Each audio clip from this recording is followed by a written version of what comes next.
What's up, family? What's up, family? Tonight we got a live interview with my brethren, my brother, Daudi, DJ Fire Vibes, DJ Fire Vibes down in Miami. Um, this is the Hollywood Studios. Hold up, I'm connecting to my YouTube right quick. I'm to my Facebook. 1 second.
Let me see what my brethren.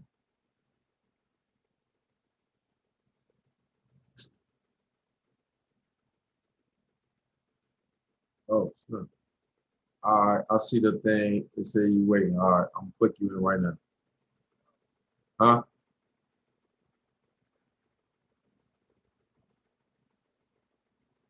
It's up to you. Yeah, you can.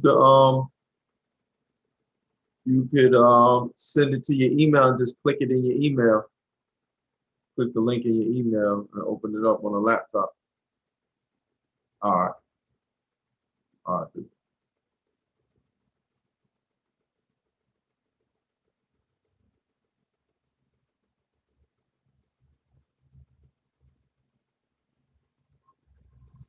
Yeah, my brother coming on here right now. It's gonna be a dope interview. My man got a crazy story. We done been through. We done been through everything.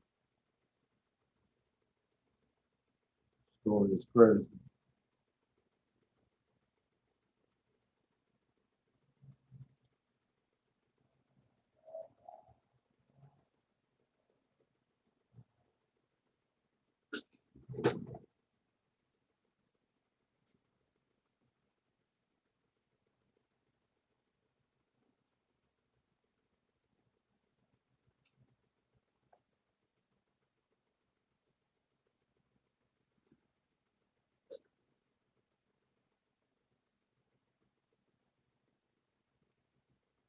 Um, yeah, we just getting it set up right now. He about to click in, and we gonna get started.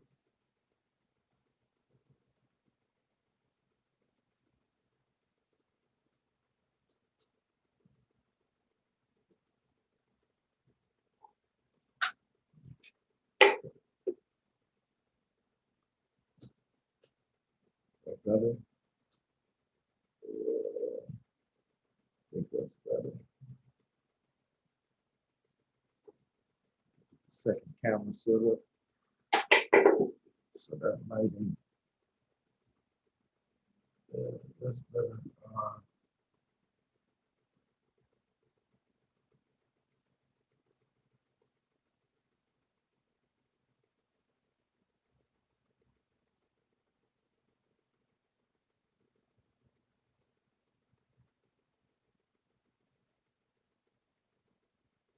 So yeah, little backstory. My right hand man, we was at high school together in Pennsylvania called Palm Forge Academy. Um, and then when we left Palm Forge, we went down to Oakwood University in Huntsville, Alabama. And some years later, while we was in Huntsville, my main man, Daudi, made his way to Huntsville too. So we was all down there grinding. And this was during the time where we had started a hip hop group called Alien Nation. And this was at the height of when we was recording our debut album. Our other brother, Millennium, had migrated from Brooklyn, New York down there too. So we all was right there. It was the nucleus of something crazy. And we got it in for a nice little while in Huntsville. We dropped the album, started going and promoting the album and just going all over, doing what it is we do. Alienation, we said we live in this world, we're not of this world. This world is not our home. We had a message. We had a message for that Generation X. As young men who came up through the crack epidemic, war on drugs, dropout factory, school to prison pipeline, all of the things that destroyed the fabric of the family. Took all of the males out the home again. We all know that slavery took the males out the home first time. Nobody stops and analyzes that in the early 90s.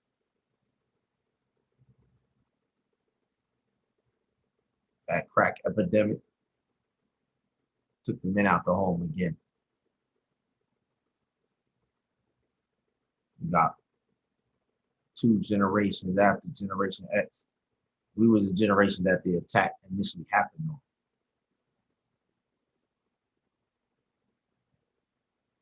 Men were still in the home in the 60s and the 70s. They were still there.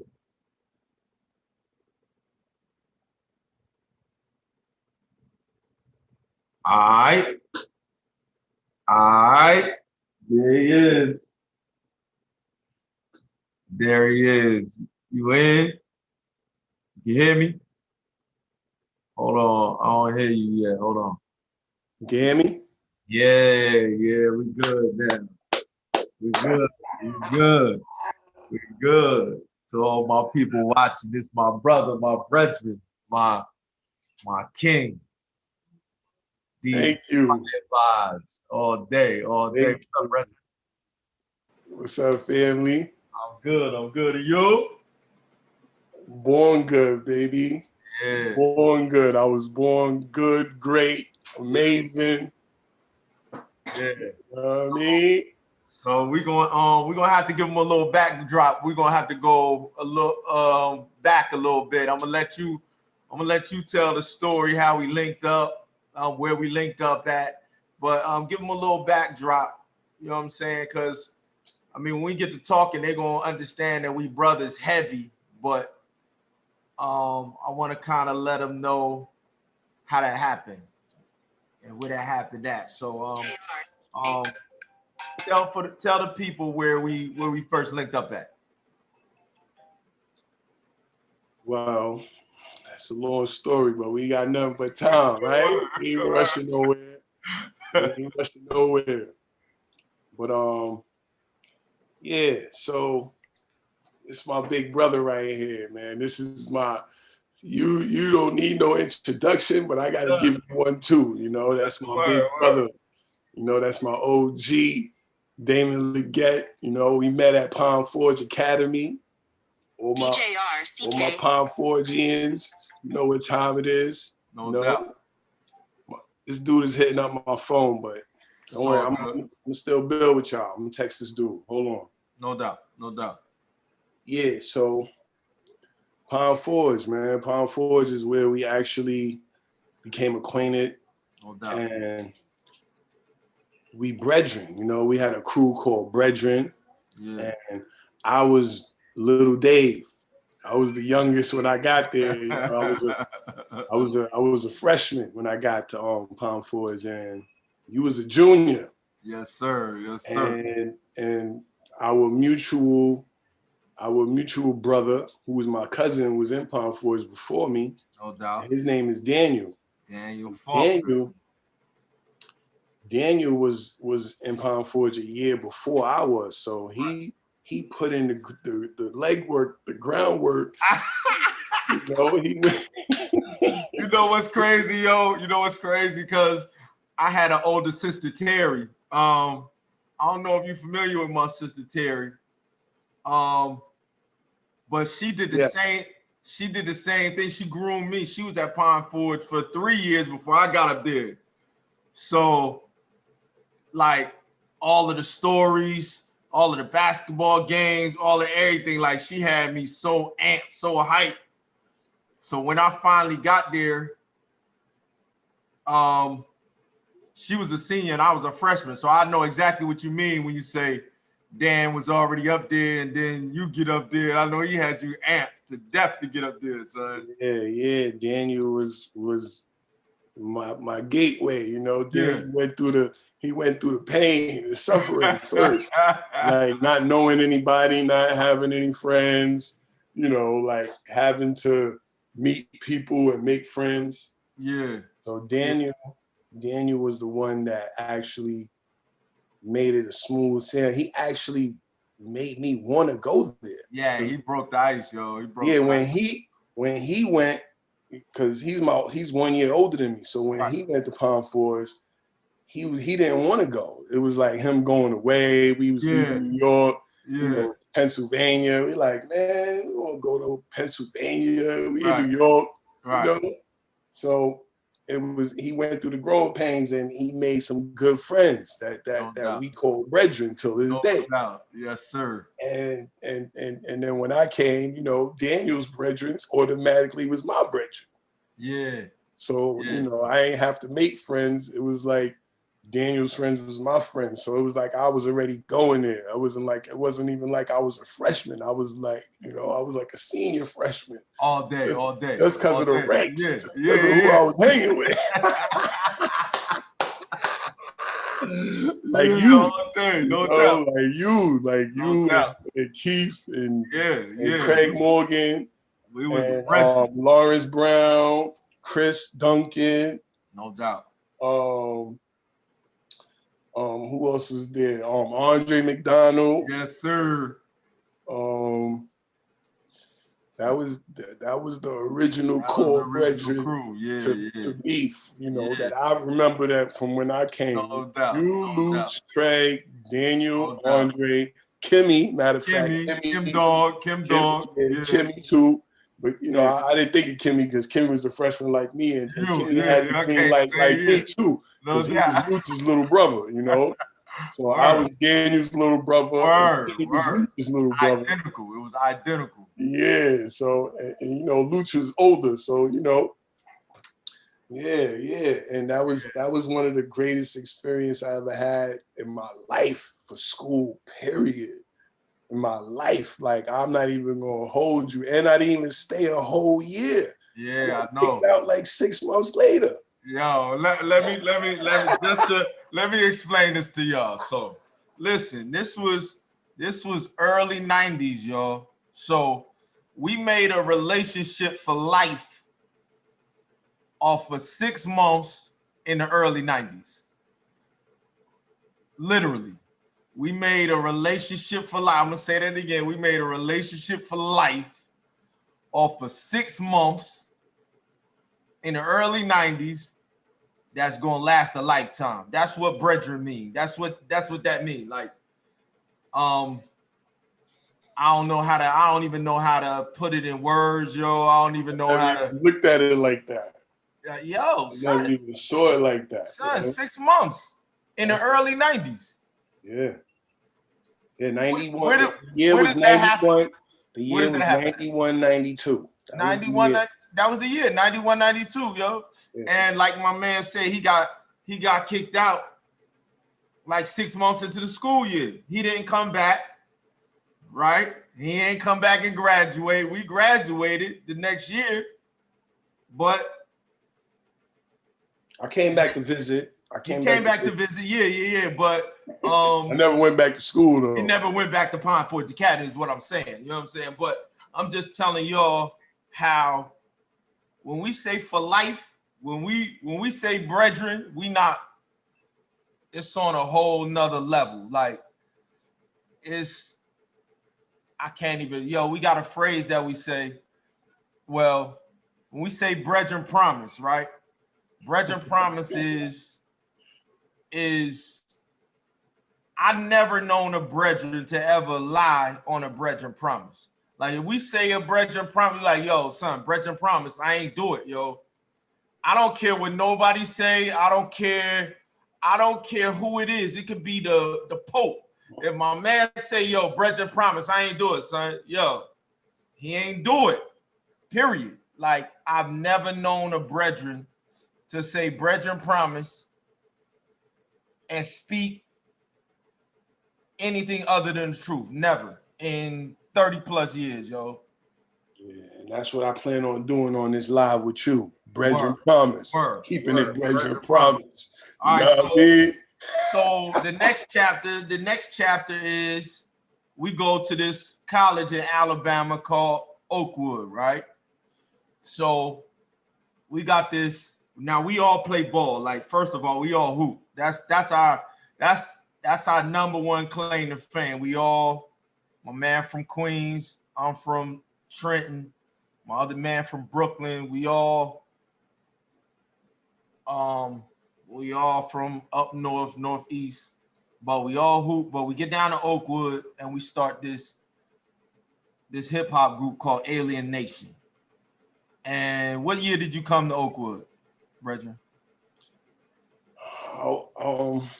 I want to correct you real quick because I never went to Oakwood.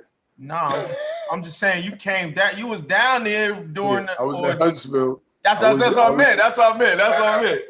I was I'm just okay. I got you. Yeah. I know what you mean, but I just want to be clear. Just clarify. I got you. Yeah. I never enrolled. I wasn't in school then either.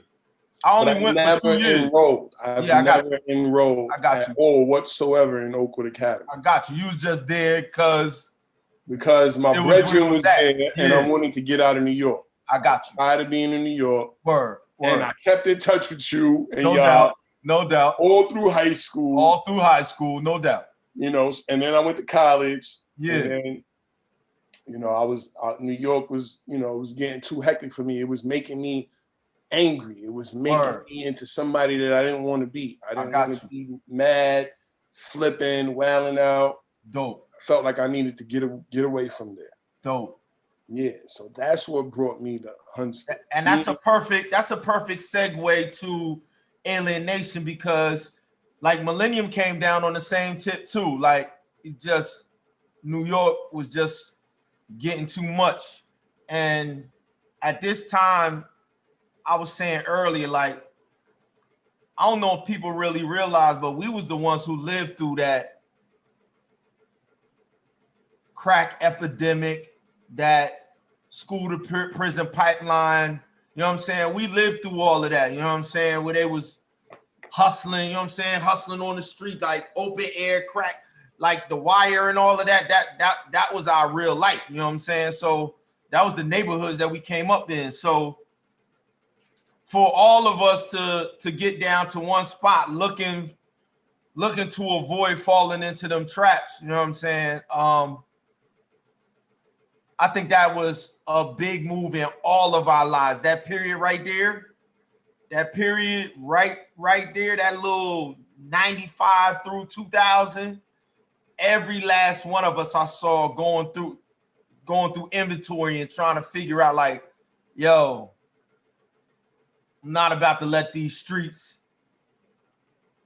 make me a victim, make me another number. You know what I'm saying? So I think that was a big moment in all of our lives. You know what I'm saying? I saw you show up, Millennium showed up. Me and Still started going in a different direction.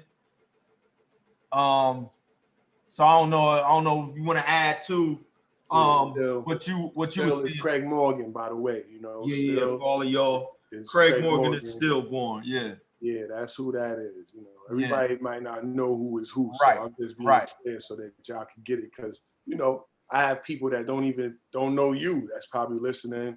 No doubt. You know, we can't just act can't like assume. Yeah, no doubt. Yeah, everybody know who is who. Yeah. And you know, we building. You know, this is my first time doing my first interview ever on anywhere.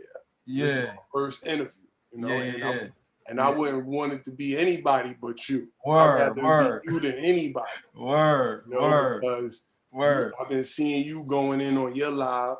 And I need to start going in on my live. Got to. Because everybody has something to say. Your story is crazy, son. We about to get to it. Your story is crazy, son. Your story is crazy, yo. You're really. Everybody has a mind of their own. And if you don't use your mind, you will lose your mind. Word. You know, our mind should be exercised. No doubt. Daily. No doubt. We should be more creative. Come up with things. Right. Be more receptive and more more of a community with each other. Yeah. I agree. Yeah, it's healthy. It's healthy, you know. Yeah. It's healthy to communicate and express ourselves and build. You know? Build. Yeah.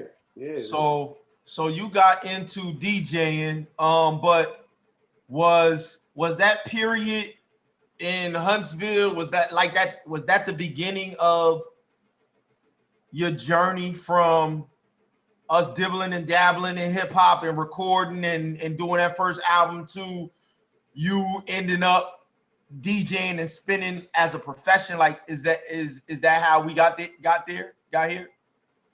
Kind of. I mean, really, our story, you know, it really stems from the beginning. You know, nothing really should be cut off. You know, it's kind of all interconnected. Okay.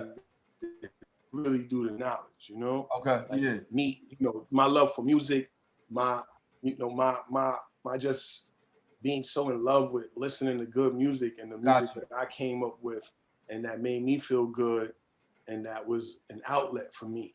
Yeah. And that's been for as long as I could remember. Okay. I always was that person that would come and share new music with my friends before I started DJing. Like, yo, you heard this? Word. You heard that? or my friends would come to me like, yo, you heard this? You heard that? I'd be like, yeah. You know, I've learned a lot from my elders too. You know, it's a cycle. It's a cycle. Right. You know, and how I really got started DJing professionally. I was around some friends at the time, and I done built up a whole collection of music that I always been playing my music around. We was living in a house. We was selling our music in South Beach, and one of my friends was like, "Yo, I got," because I used to DJ at the house because we had equipment. It's not a lot of music. Go ahead. We had equipment, and I was DJing at the house for the fam, for the brethren, you know, the other brethren, not the original Fine Forge brethren. Yeah, right. Yeah, but so he was like, "I got a place where you could go and spin, and you know, and like go and rock." And It was my first gig. My man named Serge, he's a Haitian brother. I met him in Miami, and Serge put me on to DJing. And when I got that one gig, I met one dude, and his name was DJ James Daudi, like Dolby Sound. He heard me spin. I didn't even have a crowd. He was sitting there and he was like, yo, you dope. Yo, I gotta, he put the battery in my back, like, yo, I'm putting you on. You know what I'm saying? And from that day, James Doby took me to mad different spots. I started spinning. I started, my name started getting out there. And this was like 2008, maybe 2009, around that time. Wow. Yeah. And just from that one opportunity, never looked back. Started spiraling. Like, I was getting gigs in different clubs down in Washington Ave, which is one of the main streets in South Beach. Washington Ave, Collins Ave, and Ocean Drive. Those are the three main streets in South Beach. And Washington had a bunch of little strips. Like right now, all that stuff is dead. Like they don't even have no more clubs like it used to. For real?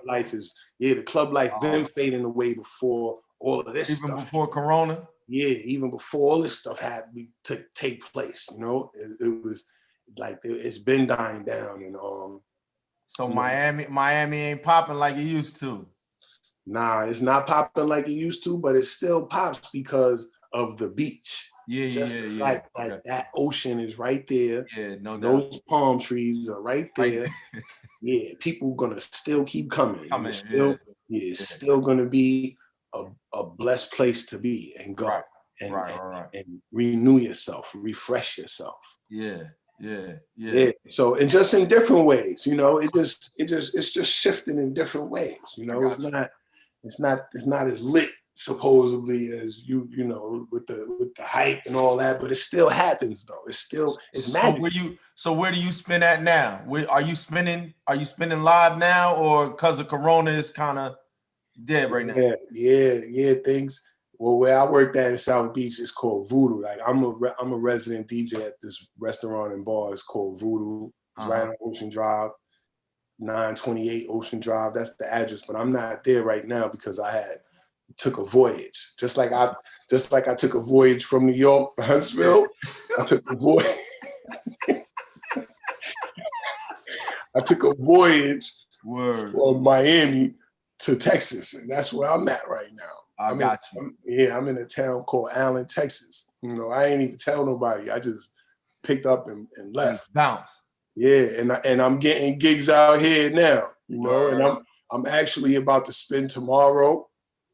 I got a gig tomorrow and over the weekend too.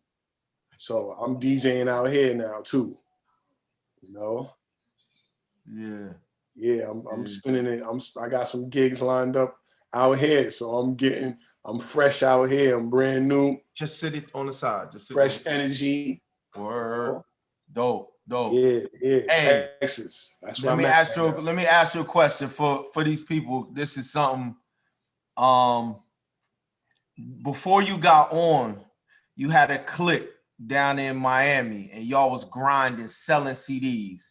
So, I remember coming down there and staying a weekend with y'all, and like the hustle and the grind. Redemption Music Group, my Redemption Music Group fan. Yeah. Duo Live was the rappers. Duo Live was the group. It was the group. That we was pushing. Redemption Music Group was the gang. No doubt. Live was the artist. Yeah, he was hard too. They was hard. Yeah. Real street conscious rap. Still hood, but still learn something. Yeah. You get punched in your face so you can get some love. Right. But like just as far as inspiration from like starting from nothing, not having nothing, and just creating something out of nothing. Like talk about how y'all went and y'all saw Duo Live and Redemption Music, and y'all saw people coming up and down the beach and all that, and y'all just say, yo, we're gonna take this music and we're gonna grind it. Like what I was seeing was like a Master P type of a joint. You know what I'm saying? You know how P just went out there and, or like what Nipsey Hussle did out in front of the Marathon store. Like, just talk about that mentality, because y'all had that. That was what, early 2000s? Yeah, we went out there in 2003. That was when I first got to Miami in the winter. This time in 2003, I was fresh in Miami. So now y'all was grinding every day, sun up to sun. Just talk about that grind a little bit. I just want them to get that little backdrop. Yo, my Duo Live family, my Redemption Music Group family, yo, we treated the hustle like people treat their 9 to 5. We got out there from 12 in the afternoon, sometimes 11, anywhere in that window, 11 and 12, and we circled around the blocks and like Ocean Drive. We had an A team and a B team. You know, we had the A team shifts. The A team used to go to Ocean Drive. Like they'll walk Ocean Drive from 5th Street to 15th Street, walk straight up Ocean, and then come down Collins and just keep circling that little motion. Ocean, 15th, 5th, and Collins. Keep going. We would walk up and down the whole day till like 6 p.m. And then the B team would be on Lincoln Road, and Lincoln Road was the outdoor mall that you could walk up and down from like 10 blocks. You know, like from Washington Avenue all the way to Alton Avenue, and in between there were names of streets, not like Ocean. There was numbers down there, but where we were at avenues on Lincoln. So we would do Lincoln, and we was the B team, and A team would go to Ocean, and we really treated it like it was our job. We took it serious, and when we were done, we were done. When the hustle was done, we would go and celebrate sometimes, or we would just hang out at the lab, you know, at the mansion. We ended up getting a mansion for ourselves. It was like a mini mansion. We ended up, you know, first when we got down there, we didn't have anywhere to stay. So we hustled up the first couple of days. We hustled up money and got a hotel room. It was 6 of us, and we was living in a hotel room. We got up the money in like a week and a half or 2, and we got an apartment. And then we had the apartment for like a year probably. And then we ended up getting a house. We ended up getting a nice big house. We used to call it the Embassy. It looked like a real mansion, but it was mini. And it was right on 44th Street, North Miami Avenue, between North Miami Avenue and Northeast 1st Avenue, 44th Street. And we built all of the bread was just coming out of selling CDs on the street. Yeah, selling CDs, selling the albums. The album, it wasn't just CDs. It was the album that Duo Live made. Right. It's not just any CD. It was different albums through the time. It was dropping it. Yeah. Each time it would be like a mixtape or album. Right. Just different things. And so when he would drop the new mixtape, y'all would hit the streets with the new mixtape. Basically. Hustle up, boom, boom, boom, boom, boom. Basically. And y'all went from hotel to Embassy. From the van, and they were doing it before me. Like I was like an addition to them because they was already doing it. I met them doing it in Manhattan, downtown Manhattan, where I was selling incense and oils. I was doing my own thing, and they were like, "Yo, we going to Miami." I used to see them all the time, and they was like, "Yo, we going to Miami." I'm like, "Word?" I'm like, "I want to come too." Shoot, they was like, "You want to come?" Like, "Yeah, I can sell CDs too. I'm lit. I can do anything." You know what I'm saying? So they was like, they put me in a van. You know what I'm saying? Like I was so grateful because I was off that New York vibe. You know, that New York energy, that tough guy attitude, thinking you know everything. You know, that New York. You know, if you from New York, you know what I'm talking about. You know that attitude. You know, and I have it just in case. But I'm you know. Just in case I need it, yeah. I'm outgrowing that vibe, that whole energy, because we got to be universal. You know, we we have to be all. We can't just be, you know, compart into just one little space. We have to understand that you are the universe. The more you see, the more you expand your mind, and you will become. No if you doubt. just stay in your own little one spot, you're not seeing stuff. Yeah. So you're gonna feel like the world is just what you're seeing right there, and that's not the case. Yeah. When you go and you see outside of the outside of things, then you realize that, wow, life is not just limited to my little corner. And that's the opportunity you saw with going to Miami. You like, yo, world is bigger than these streets in New York. And yo, this is really what I'll be wanting to tell my people. Like back at the crib, I know plenty of people in my lady's hometown of Chicago. I know plenty of people in my personal hometowns in New Jersey who never really got the opportunity to go to college like that. You know what I'm saying? Just been in the bubble, you know what I'm saying, if you will, just there. And it's so much. Like I can remember one time when I was at Huntsville, and when me and Kanisha got married in 95. So we didn't have Xavier until a year later, right? But when we got married, cats started looking at us totally different. They like, yo, these two young, like I was 22, she 21, you know what I'm saying? They're like, yo, these young cats are serious. So my man Don Howard gave me half of his detailing business, son. Like off the, because I didn't want to drop out of school. I was still in school, but I had to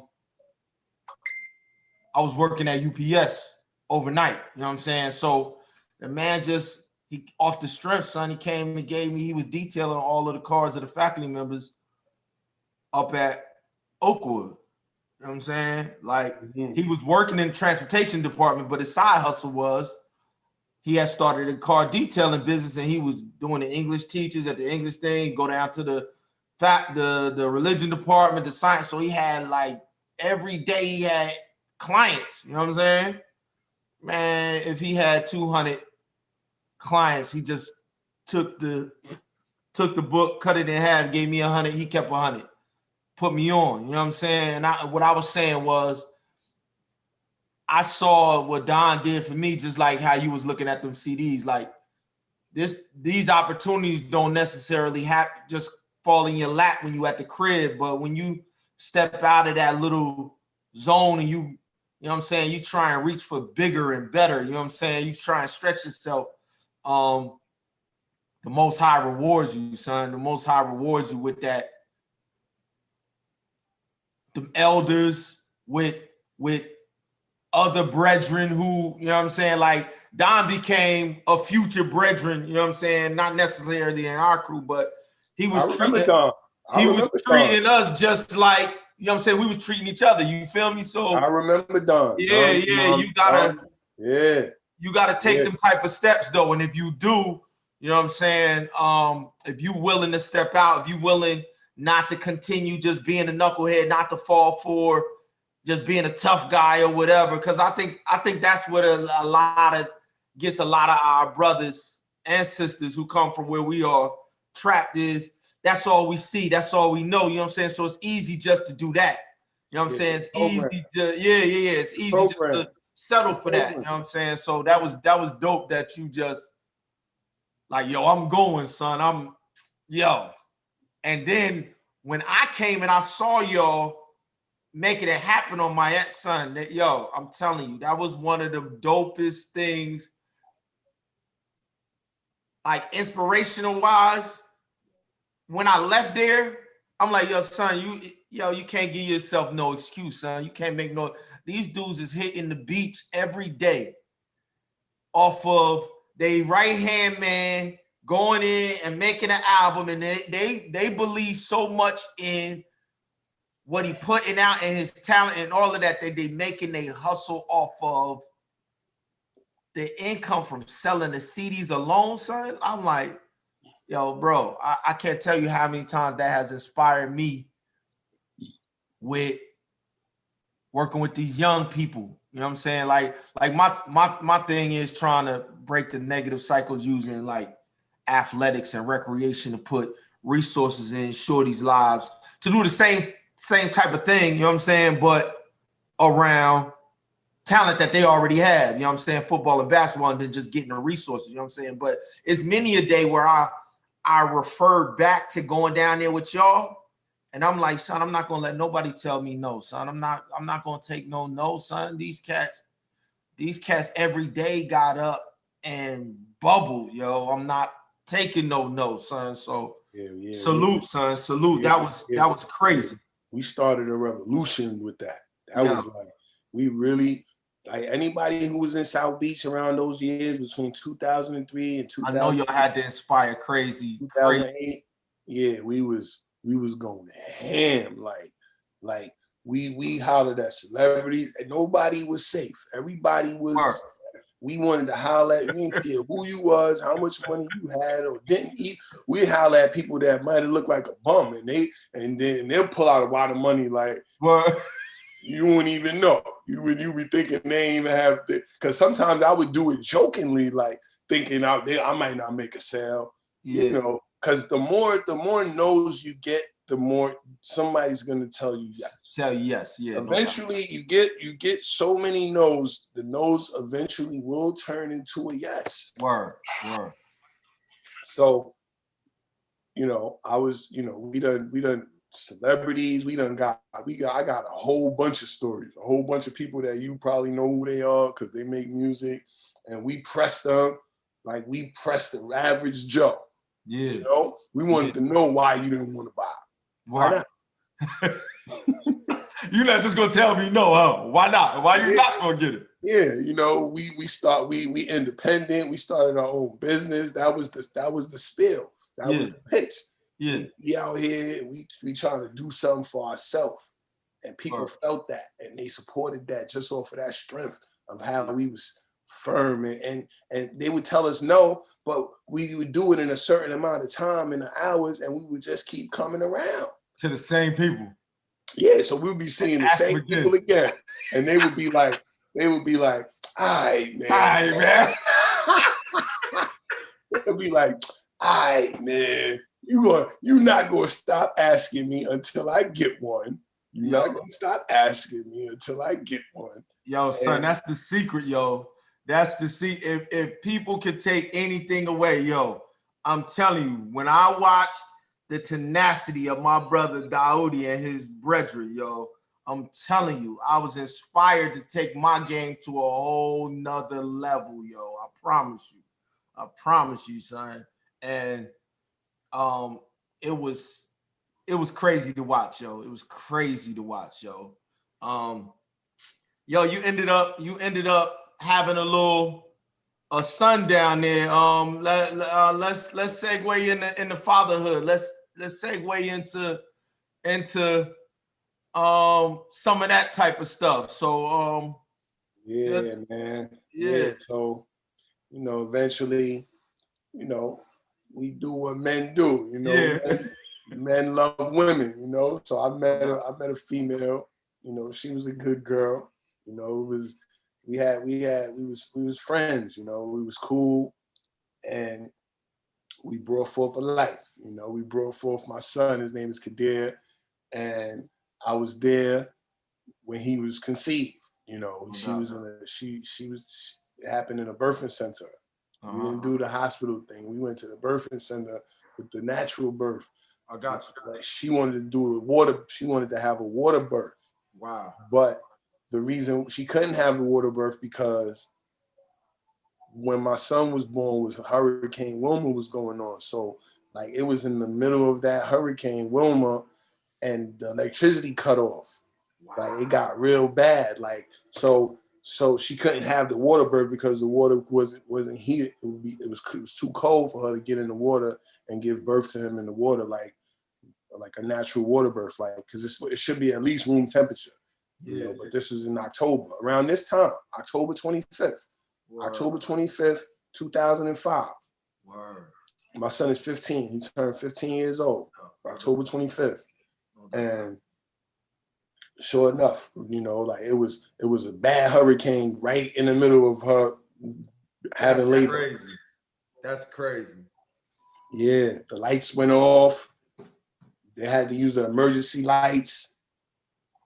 And you know, it was real. It was very, very interesting.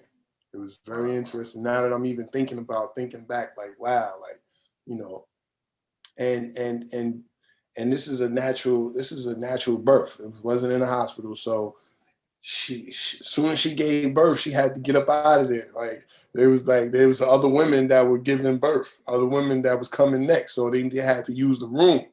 Word. You know? Yeah, so yeah, like it was, she only had like, you know, a few hours to chill. Like it was probably like maybe like 12 hours the most, you know?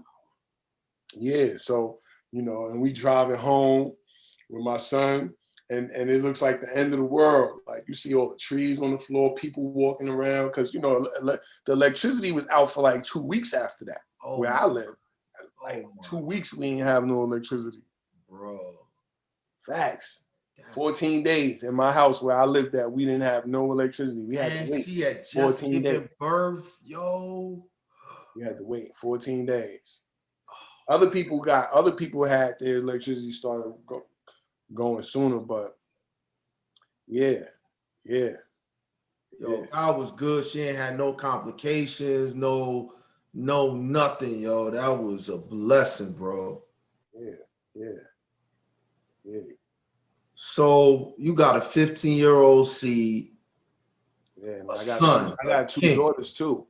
And you got 2 daughters. What age? Yeah, 13 and 10. They came after. Okay. With a different sister, you know, different woman than my son's mom. Got you. Yeah, my son's name is Kadir. My daughter's name is Imani and Shanti. I love y'all. Word. Watching this. I love y'all too. Love y'all. Uncle Dame love y'all too, yo. Straight up, yo. Babies. My daughter lives in Paris and my son lives in Maryland right now. You say your daughters is in Paris? Yeah, they live in Paris right now. They speak French. Hard. That's hard, yo. Yeah, in English. Word. Yeah. So how soon did she head to Paris after she had your kids? They've been there the whole time? Like they've been raised there? Yeah, that's a whole nother situation. It's a long story. No problem.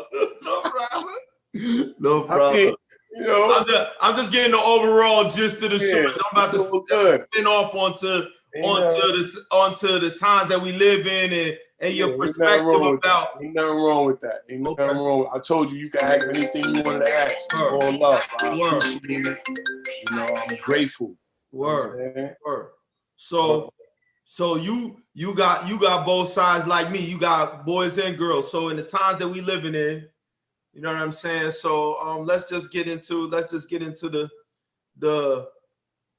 chaos, the like what is the legacy you trying to leave? What is the jewels you trying to leave? Like let's just get into how we put our stamp on what's going down instead of reacting to what's going down. Like what's your perspective on all that's going on? And is somebody else trying to get in? There is? No, that was your iPhone. You got an iPhone or something? Oh yeah, no. I'm it's all good. It's all good. I'm not taking no calls. No, it's all good. It's all good. Everybody gotta hold on. Well, yeah. So just with, because I know I'm for me. You know what I'm saying? I'm doing what I'm doing on this channel. I'm gonna bring my 8-year-old down here at the end, because he said he wanted to holler at you anyway. But everything that I'm doing, son, I'm gonna tell you like this. Because we found such stand-up individuals, we literally have been using individuals like yourself, right, to set the bar in our child rearing. You know what I'm saying? Like, I always knew, based off of how funny style individuals are in gonna say church, I'm gonna say in certain institutions,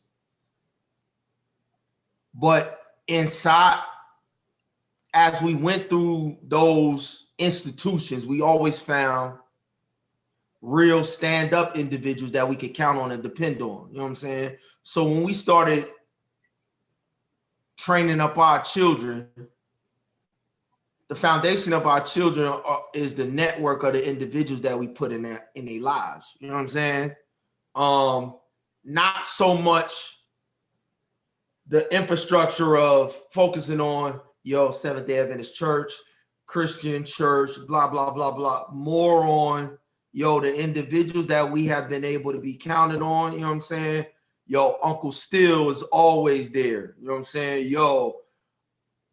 Auntie Natola, or you know what I'm saying? Like, this is how we set the bar for our kids. And I always knew that at some point, because other individuals have been flaky or whatever, but the individuals that we run with, it's never been no, you know what I'm saying? It's never been no flaky. It's never been no nothing. You know what I'm saying? So as far as me knowing that I got a 23-year-old that I already brought through the system, you know what I'm saying? Now I'm bringing another 8-year-old. To us, we feel like, we got this thing down pat. You know what I'm saying? We got a 23-year-old and a 21-year-old that we use. Uncle Still, Uncle Luch, Uncle Daudi, Uncle Dan. You know what I'm saying? Dan's two kids, Dan's two twins is right up the street in Altamont, right? And so on Sundays, used to go get Dan's two twins and my two youngest, and we used to go out there and get out there on the park, just like we used to be out there outside of Handy Hall, you know what I'm saying? And all of their lives, my oldest two had heard about Uncle Dan and Uncle Daudi and Uncle Keith and Uncle this and that, you know what I'm saying? But my youngest two got to experience it, you know what I'm saying? But just being able to say, X-Men, that's X-Men, yeah. So for little Damon and them to actually get to run with and see now they call Dan's twins they cousin. He's like, where my cousins at? Blah, blah, blah. You know what I'm saying? Cause I ain't know that. Yeah, sir. Yeah. That's what's up. All their life they've been hearing, we got all of these uncles. So we tell them, you got Uncle Daudi, you got Uncle Kimmy. And so when we went through Atlanta, right, last year, we went through Atlanta. Kanisha got a brother in Atlanta, right? So I called. Hey, Kanisha. Yeah, no doubt. So I called Kimmy. I'm like, Kim Dog, we in Atlanta seeing my wife's brother. I want to bring the kids by there to holler at you. He like, come through. He said, we're going to go get some pizza. So I go through there. Boom, I got Xavier and my youngest two. My other daughter was up in Maryland. You know what I'm saying? But they got to actually put a face, you know what I'm saying, with the name that they've been hearing. You know what I'm saying? But they know they like, we got like 20 uncles we done heard about, you know what I'm saying? But yeah. Now we about to go see him, you know what I'm saying? Then when we pull up, you know what I'm saying? It's exactly what they've been hearing all their life, you know what I'm saying? So I'm telling you is same thing with Tippy, right? So Dre like, Dame, I'm about to go to Philly. Tippy is Andre McDonald. Shout out Tippy to is Andre McDonald for all of y'all who don't know, right? Yeah. So Andre say, I'm about to, I got an event coming up in Philly, He said, it's about to be a big one. I'm about to move like 5,000 shoes. So I holler at my son was home at the time. He took a year off when I was this is before he had finished Pine Forge. I was like, Uncle Tippy about to go to Philly. I was like, you want to go up there? He was like, let's go. Man, we hopped, just me and my son Xavier. We was like, we went all the way up to Philly just to go help Uncle Tippy with his event. You know what I'm saying? But what I'm trying to say to you is we sitting on a gold mine called the Family Group that we started at Pine Forge. And what I'm suggesting to you, what I'm suggesting to the world, because there's a lot of people who searching for strong men role models, strong fathers, you know what I'm saying? And then the children that have been raised by those individuals to be proof, you know what I'm saying, that, yo, this type of lifestyle is still out here, you know what I mean? So I don't know if you get what I'm saying, get where I'm coming from, but I'm just saying, we, from the network that we established, I think that there is a gold mine in the relationship that we have for raising these children that we have, and that can also be used to encourage other people and inspire other people to join, you know what I'm saying, what it is we doing, tap into what it is we doing, and use this type of session, you know what I'm saying, to inspire them, you know what I mean, to keep pushing and challenging their young people, girls and female, I mean males and females, to just, you know what I'm saying, excel in every type of way, shape, or form. I don't know if you got something to add to that, but that's what I took out of our relationship, and that's how I've used our relationship to help train my children, you know what I'm saying, off of y'all's strong presence in our lives. I'm humbled, man. Thank you. You know, No I doubt. appreciate that, man. And No doubt. you know, that's the key, you know, is to be able to set an example, you know, Yeah. pave some kind of way, Yeah. you know, make, you know, do something so that the children can have a foundation, a culture, No doubt. or a way of life, Yeah. you know?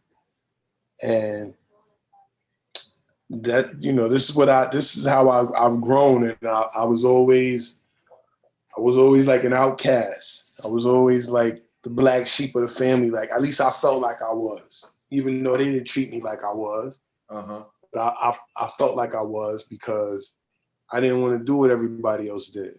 Okay.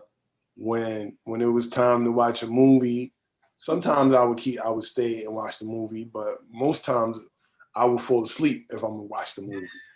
I'd be the first one sleeping before the movie even ends. Like, Yeah.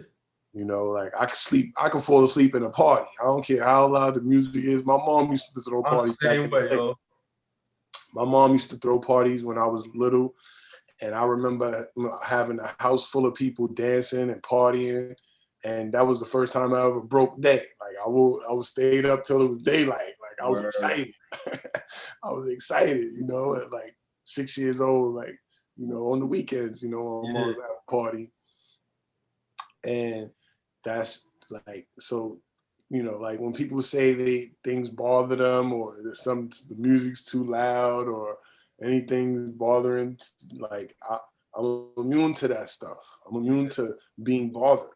I'm immune to being bothered because I've been bothered so much, or I've been around loud stuff so much that it really can't budge me. It can't affect me like how I notice other people are affected when they feel like they need something external to make them feel whole, or make them feel like everything is good because the things going on around them is good. Yeah. You know, like that. Like I can't see that. You know, I believe in creating and doing something, you know, coming up with something, not just being a slave to things and everything having an effect on you. Like, you have a mind of your own. Right. Everything is mental. If you really think about it, what didn't come from another person's mind? The things, even these words that we're using, we know that this came from someone's mind, and it was created. Yeah. Other than what we know God created, which are our lives, animal lives, the weather, things that we know that another man can't do, like the sunlight, right, these things are what we know God created, and then we know what man created, like materials and things, and measurements, you know, and sounds and beliefs, you know, religions, Right. you know, all of these things, Right. we adhere to, and we call it what it is, because of somebody coming up with that, with that thought, that mind, that mental, and that's what you have. That's what we have access to. What makes you any different than King James version? You understand? Like, why, how, like, you know, who was King James that we should just take his word? And I'm not trying to, you know, I'm not, in no way do I mean no disrespect or taking away from what anybody believes. I just know that I'm being honest with myself and being real with what I know is true. Right. I know these things are true. You have to believe certain things, there's things that you take on, and then there's things that you know that's innate, that's just internal within you. You know how you should be living. You know when you're not doing the right thing. Right. You know? Right. And that's where we at with it right now. That's why what's this year that they calling it? 2020. So you could have vision, open up, see, you know, see. Yo, I'm gonna tell you something I told God a long time ago, right? Because who? What I told God, the Most High, what I told the Most High a long time ago, right? So my father made the decision to take my mother, my sister, and myself down to Oakwood to become a pastor. He always used to tell the story that he heard a call. Like, he literally, you know what I'm saying? Like, you know how Abraham was told, yo, go to the land, I will show you, blah, blah, blah. My pops always told the story like a dude had told him about Oakwood, but he said he had a separate conversation with the Most High, and the Most High was like, yo, that's where you need to be. You know what I'm saying? That's where you need to go. He told you about it, but that's where I want you to go and do something that I'm gonna show you to do with your life. You know what I'm saying? So he always told the story like, yo, God called me to the ministry, so I went and became a minister, right? So I done heard him tell the story 1,000 times, right? But then when I read the word and I'm like, yo, God gave Jacob a dream. God gave Joseph a dream. God came to Noah with the blueprint for the ark. I'm like, yo, if all of these cats got a direct instruction and my father is running around here talking about he got direct instruction, I'm like, yo, when you want me to go to work, you're going to have to come call me, yo. You're going to have to give me some direct instruction. You're going to have to give me some dream. You're going to have to give me some, yo, go to this land, I will show you. You're going to have to give me, and I promise you, bro, I promise you, whether it comes through my close family like you, whether it comes through my wife, whether it comes through my father, whether it comes through my mother, or whether it comes directly, yo, son, there's never been a time in my life where I've gone in a direction that I haven't had a call, son. Every time. When it was time to leave Oakwood, my wife came and was like, yo, all right, that's it. I was like, that's it. I'm like, you ain't got your degree. I ain't got much. She said, that's it. It's time. It's time to go. And just like the dude told my dad, then later on, God was like, don't fight her on it, yo. It's time. It's time for you to go. 1999, that's it. Yo, speaking on that, hold your wisdom. It's time for you to go. I have to excuse myself because I need to go to the bathroom. Word. I'll be right back. Word, no doubt. I'll be right back. All right, I got the thought. Yo, this is my brother, yo. This is my brother. When he come back, we're gonna get into the the relaunch of Alienation. My other brother, Craig Morgan, called me. We talked like 2 weeks ago. It was like, it's time. Based off of everything we saying, based off of everything we put on the album back in the day, we're seeing it all in real time right now.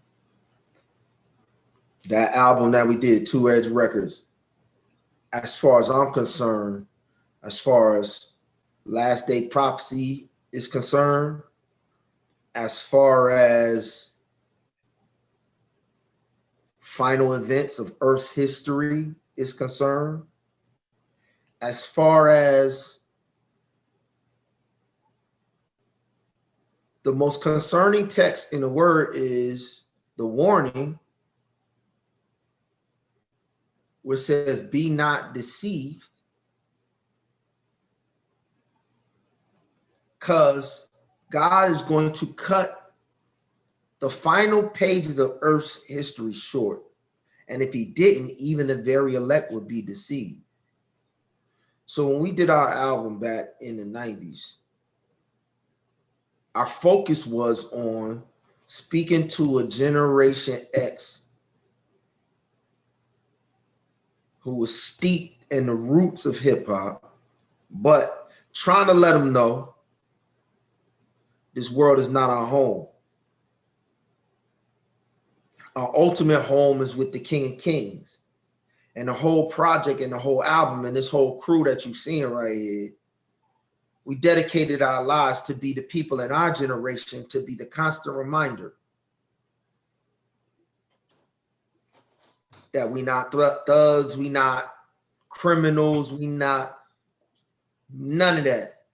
And most importantly, us and all our families get into the kingdom. So that's what we about to get into right here. So I was talking to Craig 2 weeks ago. So you know it's time. I don't know if you know, but I consider you to be our Alienation DJ, son. I don't know if that's what you consider yourself, but that's what I consider you to be, son. So that's automatic, man. That's what I'm saying. Like, you know. So if Alienation went on tour and y'all had another DJ, I would be like, wow. No, we going on tour, and we wouldn't go with nobody else. That's what I'm saying. I would be like, that's what it is. It's all good.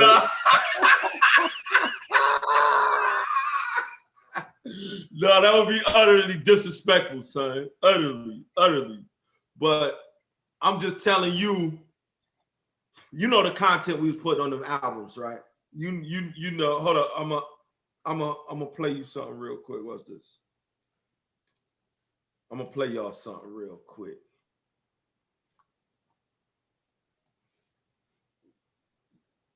I'm gonna play. This is a blast from the past, my brethren. This should put a smile on your face. Tell me if you can see it on the screen when I hit play. You see that? I see, yep. I see it. It's harder now. Y'all check this out, yo. What I'm saying is, it's harder now. You can't be doing the same things you was doing before. Marking the pieces, Sunday worship false thesis, shredded to pieces. For God's second coming to Jesus, pagan street talk, you sleepwalk. Marking the pieces, Sunday worship false thesis, shredded to pieces. For God's second coming to Jesus. Yo, this is dedicated to the young ones, the done generation. This prophecy about this nation. Troop the path and don't veer off. Wipe the tears off. Please cop to the judge, they take a year off. Amazing grace, Bill's son before they spray the place. New York's finest trades, dirt to your food before you say the grace. You saving face, but they spraying mace. Albee Square, Macy's place. Attica, they saving space. False doctrine case, your cellmate, mixing garden race. If you was God, you would know who had to put you on in the first place. Satanic deception in the worst case. Eating the birthplace, lost scrolling BK on my first tape. Yo, yo, pieces. Yo, Sunday worship false thesis, shredded to pieces. For God's second coming of Jesus. Pagan street talk, you sleepwalk.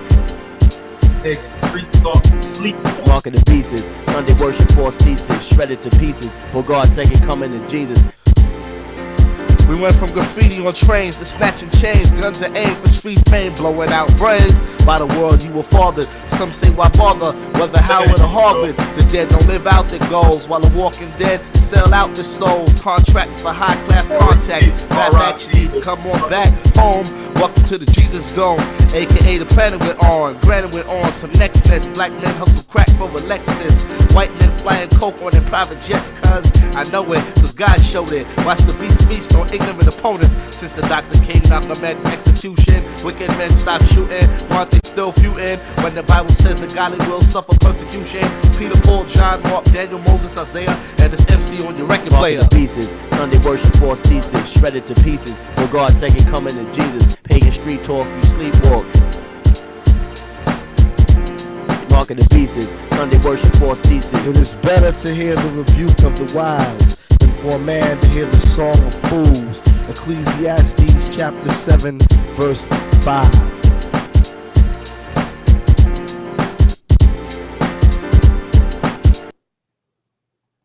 Yo, brethren, wasn't nobody talking about last day events. Wasn't nobody talking about. Nah, I beg to differ. That's not true. That's not true. Okay. There were people that were. There were people that were. Yeah. I'm just saying we didn't pioneer that. You know what I'm saying? No, we didn't pioneer that, but we got put on too. So that's how we was able to do it, by the examples that it was slim. That's why I get what you're saying. You say most weren't. Yeah. Most weren't. Yeah. Can't say nobody wasn't. Yeah. You're right. You know, right. Yeah. Right. That's why I'm here to be transparent and tell my truth.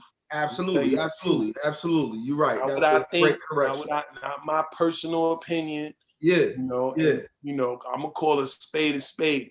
Talk to me straight. I'm gonna talk to you straight. All day. And if I feel like I need to correct you, then that's what I need to do. That's what we do. It ain't nothing, bro. It ain't nothing. Yeah, I just got finished saying that, yo, you was running with one of the most conscious crews that I had seen. You know what I'm saying? So I respect that correction, because you would have to say that running with the crew you was running with down in Miami. You know what I'm saying? Yeah, but that was after. I know, but I'm just saying I couldn't say that we was the only ones, because there are many others. You know what I'm saying? So I'm just saying I accept the critique, but what I'm saying is, content wise, this is early 90s. You know what I'm saying? We was ahead of the curve. You know what I mean? And so now we seeing a lot of the stuff that we was talking about, and it's still a lot of people who really are confused, who really never got that. You know what I'm saying? So I just think it's, and when I talked to Craig two weeks ago, he was like, yo, it's time, son, it's time. He like, for us to have 30 years under our belt, and for people to be starving for individuals who got a good grasp for this type of content, you know what I'm saying? This is really the time where we need to step up and really press the line and really put our stuff out here and let people know who are searching for it that we got it. You know what I'm saying? We comfortable in this realm. We're comfortable talking about these issues. We're not going to deceive nobody. We're going to put you on. We're going to steer you in the right direction. We're not going to tell you something that we're not doing ourselves. You know what I'm saying? I'm never going to say something that I'm not telling my own children we putting into our day-to-day life. So I just think that right now, we're about to get back in the lab too. We're about to work on some new music, son. We're about to put this next generation, we're about to immerse them into that same environment that we created in Huntsville at Oakwood, you know what I'm saying, and give them a snapshot of what's coming down the pipe. what I'm saying? Right. So I'll definitely be keeping you in mind, because earlier in January we talked about even getting the families together and just doing a get together with some music and all of that. You know what I'm saying? I think that's where it starts, though. You know what I'm saying? I think that's one of the first things we need to do. We need to get all of these families, all of these brethren, all of these children in one place, have some good music, have some good food. You know what I'm saying? Healthy food, healing food. Healing food all day, all day. Heal Yeah. thyself. Yeah. Talk about that. Your food. Talk about that. So what made you? Let your food be your medicine and your medicine be your food. Right. So why you feel the need to say that? Are you seeing stuff going around? Or are people not conscious? Or are people not as conscious as they should be? Very much so. Very much so. We take injecting things in our body for granted, as if we don't become what we partake of. Right. All right. What we put inside of our mouth and what we put inside of our mind. What we fix our eyes upon and what we're looking at and what we're paying attention to. Okay. It sets an example for you. No doubt. So you eating junk, you might as well become junk. Word. By beholding you become changed. That's what the words say. And the word becomes sound, becomes power. Word. And it's all from the breath, the spirit. That's what the spirit is your breathing, your breath. That's why it's very important for you to meditate. Take the time to not do anything or looking at anything or listening to anything, and pay attention to your breathing.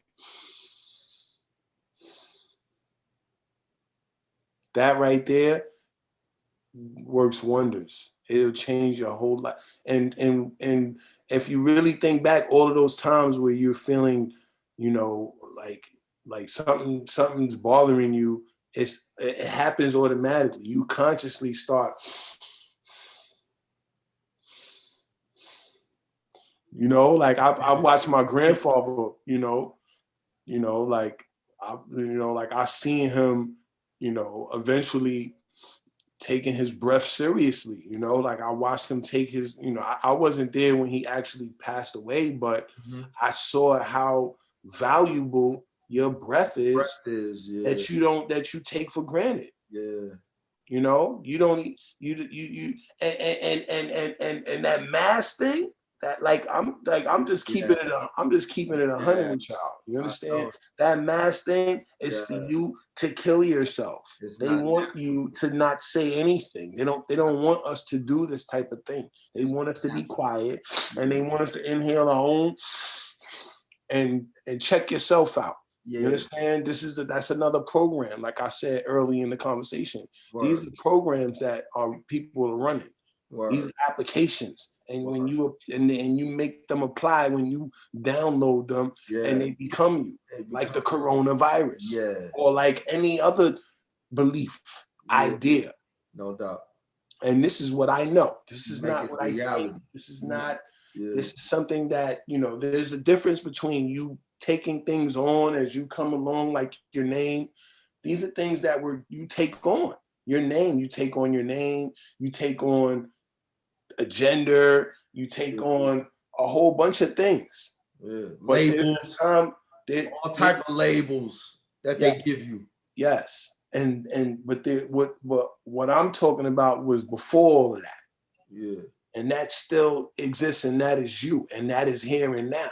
It's not going to be a time, like, I don't believe, and I don't hope nobody don't get offended, but I don't believe like how people think that Jesus Christ is going to crack the sky and he's going to return, like how the religion makes us want to believe.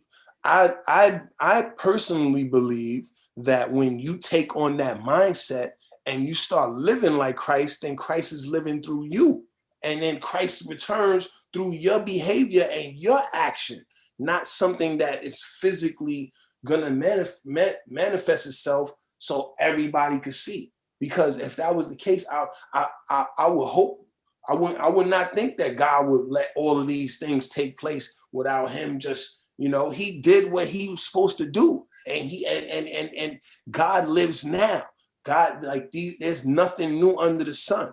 And this is not something that I'm just keeping it real with my heart and my family, and I'm just reasoning with you, because I know that might be, contrary to what people might think or might believe, and I'm telling my truth. Listen, that's not contrary to nothing, because he said he created us in his image, after his likeness created he them. So when you say, you know what I'm saying, if God is living through me, that's correct. You know what I'm saying? That's not everybody. That's a choice. You know what I'm saying? Enoch chose to walk a certain way, and God walked with him. Feel me? You know what I'm saying? If I'm choosing to hurt, if I'm choosing to rob, kill, and steal, then God not showing up through me, because that's not God like. You feel me? I feel you. So you saying that's not contrary to anything. You know what I'm saying? But everything that has a beginning is going to have an ending. Yeah. You know what I'm saying? Right. So with him saying, let there be light, you know what I'm saying? He said that he gonna come back again physically. He said, I'm the Alpha and the Omega. You know what I'm saying? So what I'm saying is, what you said don't have to cancel out him physically coming back. You understand? Mm-hmm. Just because what you're saying is true, that's why he came and lived, so he can live an example, so we can know that we can live that same example, and he could manifest through us today while he's gone. But let me reason on that. If you don't mind. No, I don't mind. Because this is your platform, and I respect it, and I just, like, you brought me on, and I'm here to add on with you and share what I know, what I believe, and I appreciate the opportunity. It's all love. Due respect, because I want to keep it like that, because how things could get with religion and religious beliefs, and people thinking that they got it all figured out. Who knows? Like, really and truly, you don't know. You have faith, and you might know, inside of yourself. But that's what faith is, though. That's the definition of faith, though. Right. So it's real tricky. It gets tricky. That's why it boils down to you creating something yourself, just like that was created for you. You come up with an idea. You come up with something that could pave the way and help people eventually. Because eventually you got to stop. There's so many things that are bombarding us. They're coming from everywhere. There's information from everywhere. How do we know what's true? How do we know? Is because you're the truth. You have a say, and you have a mind, and you should share your mind until when you're ready. It doesn't have to be in a rush. You take, like, this is my first time I'm actually sharing my mind with y'all. No doubt. So it's not no rush. This is not a race. And you're not wrong for how you feel. You gotta go through the depths. You gotta go through the things that you don't like. You gotta get slapped up. You gotta get beat. You gotta erase certain memories. You have to relearn. You have to unlearn and relearn. You can't just keep regurgitating the same thing. Or you can. You can do whatever you want to. But to keep yourself fresh, you have to have freshness. That's why I travel. That's why I refuse to just be boxed in and just listening to what somebody else is trying to tell me as if I don't have a say. Because I have eyes and I have ears. I'm sharing with you what I know. Exactly. So no one's wrong. No one's wrong here. Like all day. Absolutely. You need wrong in order to recognize what's right. So no doubt. You can't have one without the other. It ain't no one way. You gotta stop being immature about the balance of life, positive to negative, the devil, the devil, good and evil. Like those, it's gonna always be like that. It's gonna always be like that. What the key is to maintain that balance, that coreness of neutrality. You know, like, and that's what I was talking about from when you were born, before you were given these names and these labels. That's who you really are. Yeah. And all the other stuff are just addition. You know, we take them on and we just agree it. We just agree that that's what it is. Mm-hmm. We agree that you're a male and I'm a male because of how we look and how we are compared to females. Yeah. These things are obvious, and we just like, yeah, that's what it is. Like when you saying it's hot outside or it's cold outside. That's the roots that I'm going down to the roots of things. So if it's not tying into the truth and the roots, I just let it do what it do. Like, that's not my business. You can believe whatever you want to believe. Yeah. But the main thing which you should believe is in yourself, because everything needs you to be present in order for it to mean something. Because if you're not thinking about it, then it means nothing to you at that point in matter. If you're not thinking about what time it is, you're not worrying about what time it is. You're not thinking about what time it is. And that's why when time goes by and you're busy, you're not, it seems like it's going so fast, because it is. It doesn't, it's not even, it's something that really doesn't exist, that was created, and then we make it exist when we pay attention to it. Yeah, nothing meaningful happens. It just go by. Yeah. And we pay attention to it. It's a measurement, and it serves its purpose. It's not something to be looked at as greater than you, or you being bound by time and you calling yourself old, or I'm getting old. Those are all programs. These are all things that people tell themselves, and they believe that, and then they make it exist. Because somebody else came up with it. They start stressing, they start, you know what I'm saying, feeling pressure. That's what you need to go through to come out right. So be it. You know, I had to go through. I didn't just figure this out yesterday. I had to go through what I went through to even be able to share this and express this with y'all in the words that I'm using and speaking right now. No doubt. You know, it's not just gonna happen. You gotta make it happen. You have to, you know, it's still gonna happen. That's the thing. There's always those variables, that's this unknown and the unseen that you gotta be mindful of. You know, you might have a plan and you might think, oh, things are gonna be this way and I'm gonna do this and I'm gonna do that. And then the Most High will be like, yo, listen, relax, take it easy, champ. You don't have it all figured out. You don't have it all figured out. And that's the point that I'm making, that I humble myself to the Most High, the Creator, God, whatever anyone wants to call it, because my message is not biased. My message is not biased to no specific religion, no creed, whatever race. My message is for everybody. I want everybody to be able to soak this up and relate with what I'm saying, because I don't want nobody to feel left out. I don't want to feel left out. I know what it feels like to feel left out, even being in my family, and they're not aware of it. So it's not a personal attack against them. I always felt like I was the outcast or the black sheep or the one that would do what they weren't doing. I would be upstairs listening to 98.7 Kiss or BLS back in the day when they were downstairs watching a movie. I'll be upstairs by myself in the room, staring into the radio, listening to Red Alert, Marley Marl. You know, that was my beginnings with music and hip hop, and just enjoying it and being a part of it.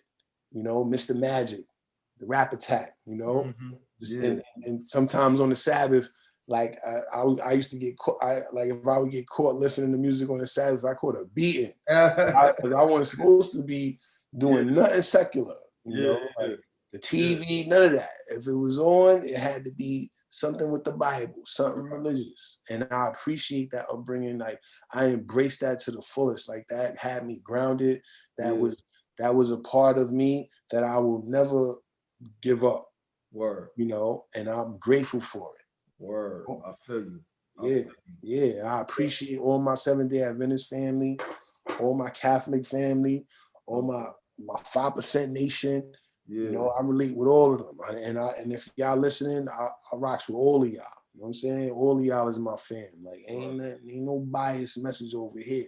And I got to share it like that because I grew up in it being like cliquish. You know, in the church, it would be like real cliquish, like, oh, we Corona, like, cause I'm from Corona SDA Church. You know what I'm saying? Like, I was born in Corona, Queens. What's the odds of me being from Corona and, you know, whatever? During the coronavirus. Yeah. Corona SDA Church is my church that I grew up in. You know? Yeah. And it was. I just love it, you know. I'm like, yeah, bring it all, like, you know. And my mind is just all over the place. Like I don't know where, you know. This is your platform. Let me tell you. I don't want to get lost. Nah, here you go. Nah, you good. This is where we going. So check it out. So the overall end goal that we trying to do as far as a family, as far as when I say we, I'm talking about my wife, my 4 kids, you know what I'm saying? Right. Our whole project and our whole platform is called Hollywood Studios, right? So I don't know if you remember at Pond Forge, I don't know if you remember the performance arts group, Phase 1 and creative arts and all of that. You know what I'm saying? So I was a knucklehead back then. All right, so you know what I'm saying? From Phase 1 and creative arts to the choir to Oakwood, you know what I'm saying? Like we've always been connected with those performance arts side, but we also been connected with the sports and the recreation. You know what I'm saying? But in order for me to stay out of the streets of Trenton, and order for us to keep our kids out of the traps in their generation, we use recreation to keep them busy. You know what I'm saying? Even contrary to Adventists talking about, yo, you ain't supposed to compete and you ain't supposed to do all of this and all of that nonsense. You know what I'm saying? But I mean, we literally created a whole separate league in Chicago, Illinois for high school shorties so they could get off the streets and stay out of trouble. You know what I'm saying? We did the same thing here in Orlando. You know what I'm saying? So, but now we trying to take it to a whole nother level, right? Right. So we got this movement that we have called Hollywood Fashion Statement, right? And the fashion statement is the statement that all of those collective images say to society, meaning that you could break the cycle in all of those environments. You could break the cycle in Chicago, Illinois. You could break the cycle from Corona, Queens. I represent the fact that you could break the cycle from Trenton, New Jersey. You know what I'm saying? We also have proved that you could break the cycle with recreation, and you could replace people in negative environments in Chicago, Illinois. And if you just get them an opportunity to keep doing what they was doing when they wasn't in the truck, what happens is when kids get to the 9th grade to 12th grade and they no longer can play in you might play in the AAU and all of that, but when you get to the high school, you can only play for the high school. You know what I'm saying? And the high school got a limited amount of spots. You know what I'm saying? So you had individuals who was doing something positive with their life until they got to 9th grade. Then when they didn't make the team, their passion and everything was football or basketball. But then when they didn't make the team, they start getting in trouble. You know what I'm saying? So we just created other outlets that could keep them active through those years, even up into 21, 22, 23, and we call it fashion statement. You know what I'm saying? Break the cycle is the fashion statement. You know what I'm saying? So now this is the first year where we trying to, at the end of the year, we trying to have an event like what we was talking about in the beginning of the year. You having an event or you trying? Yeah, where I'm planning. This is why I'm talking to individuals and doing these interviews. You know what I'm saying? my family, we personally gonna invite you, you know what I'm saying, to be a integral part in an annual event. Every year we're gonna get together before the end of the year, and we're gonna have our own little interpersonal like award shows. We call it Victorious. That sounds way better than we trying. Yeah, exactly. Way better. We got it. We got the date. We got dates and everything. You know what I'm saying? So we got dates and everything. We're talking like the 14th through the 21st of December. You know what I'm saying? Just before Christmas. You know what I'm saying? Okay. That way everybody can get back and get home for Christmas and do all that. If you celebrate the holiday, if you don't, I ain't getting into none of that. I'm just saying. Most families are out of school in that period of time. You know what I'm saying? The kids come home from college, you know what I'm saying? You out. So we want to target those couple 3 weeks where we know everybody's out. And we're gonna try and every year we're planning an annual event where we get together and we celebrate the cycles that we all represent. To me, you represent, you know what I'm saying, individual who done grinded his way, a DJ and all of that, you know what I'm saying? That's a cycle that somebody else can be inspired to tap into, you know what I'm saying? So we want to highlight DJ Fire Vibes, you know what I'm saying, during the 2020 Hollywood fashion statement event, you know what I mean? And so this is a direct invitation.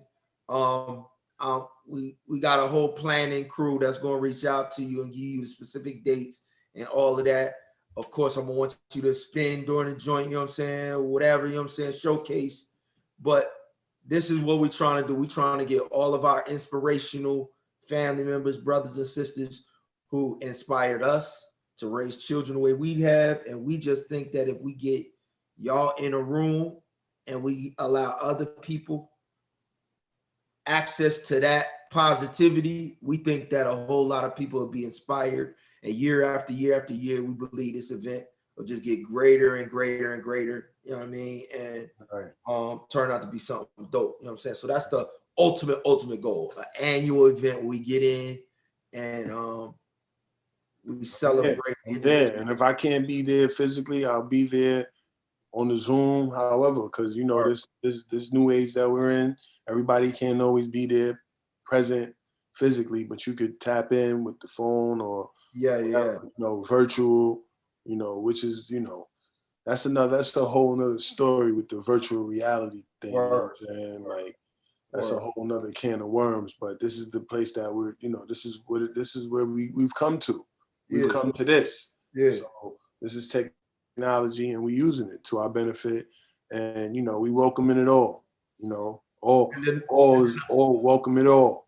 You know? And then the other thing I want to get with you on is we need to put an annual Brethren joint on the calendar. You know what I'm saying? So we need to.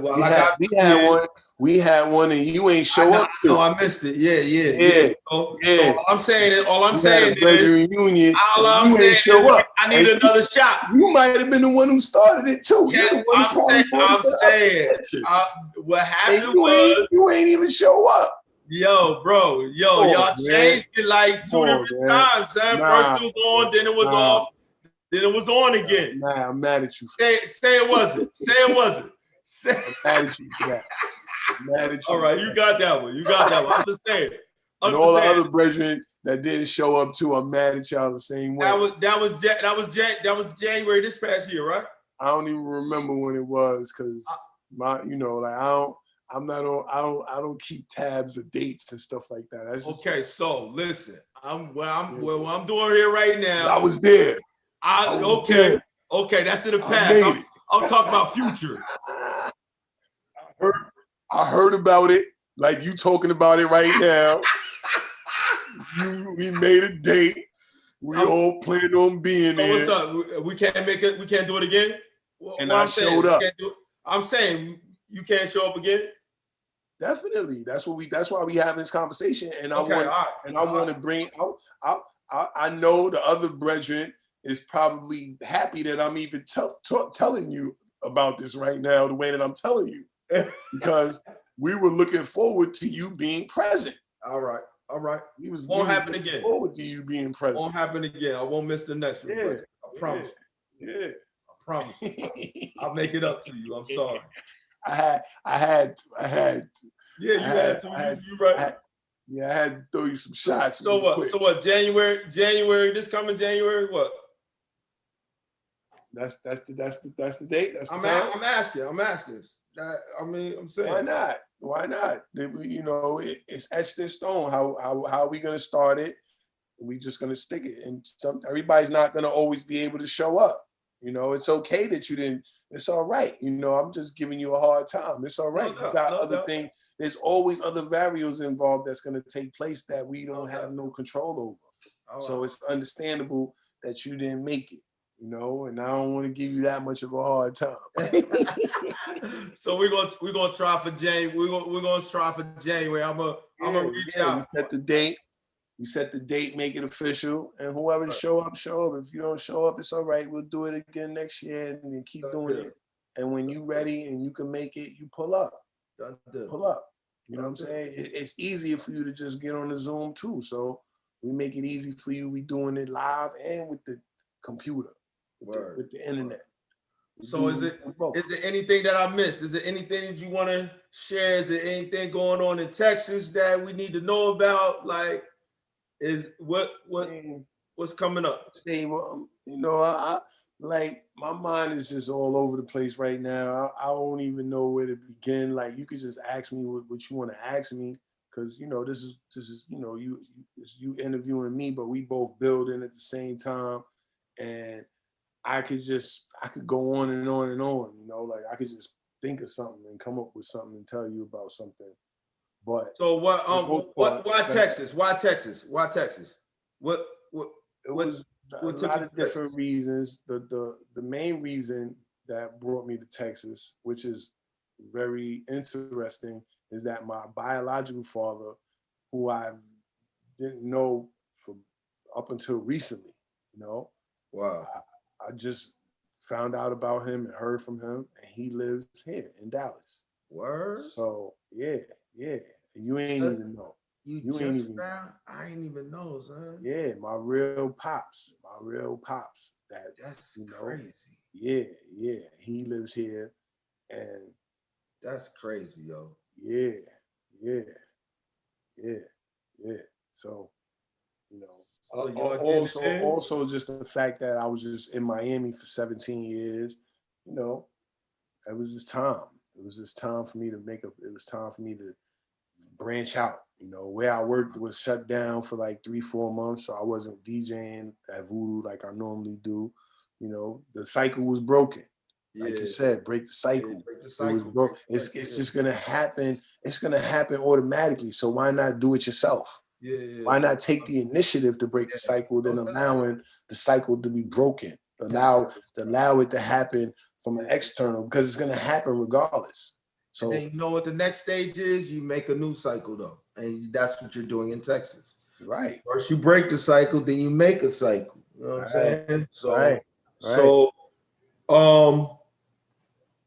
is DJ Fire Vibez about to take over Dallas, Texas? Is that the new cycle we making? DJ Fire Vibez is bringing Fire Vibez to Dallas. I'm not taking nothing over. I'm just adding on. I don't want to come in and act like I'm taking over. Like, you know, like my mind frame, the way I'm thinking is more of adding on and bringing a healing, bringing love. I heard Texas was like the most hated state right now. I looked on my phone and Google, it came up on one of my alerts. Texas is one of the most hated places in the United States right now. That's crazy. I'm like, wow, like what's the odds of me coming here, you know, with all this love that I got, all these good vibes, you know, all these good fire vibes that I think I've got, and I'm bringing it here with all the fire, with all the, with all the hate and all the, you know, and all the ignorance. You know what I'm saying? My first night I got here, my car was broken into and towed. My car got towed and broken into. Yes, my first night here, son. I didn't even sleep yet. I drove 11 hours from Atlanta because I drove from Florida to Atlanta. I stopped in Atlanta for like a few days, and then I drove from Atlanta to Texas. And they broke into your car the first night, bro. Yeah, my first night, my car got towed because I went to this place where I'm gonna be working with this brother. His name is DJ Real Live. And he was telling me about how Dallas is a good place for me to come to. So on top of the fact that my father was here, he was somebody else encouraging me to come and, you know, and start over and network out here, how it could be a good place for me.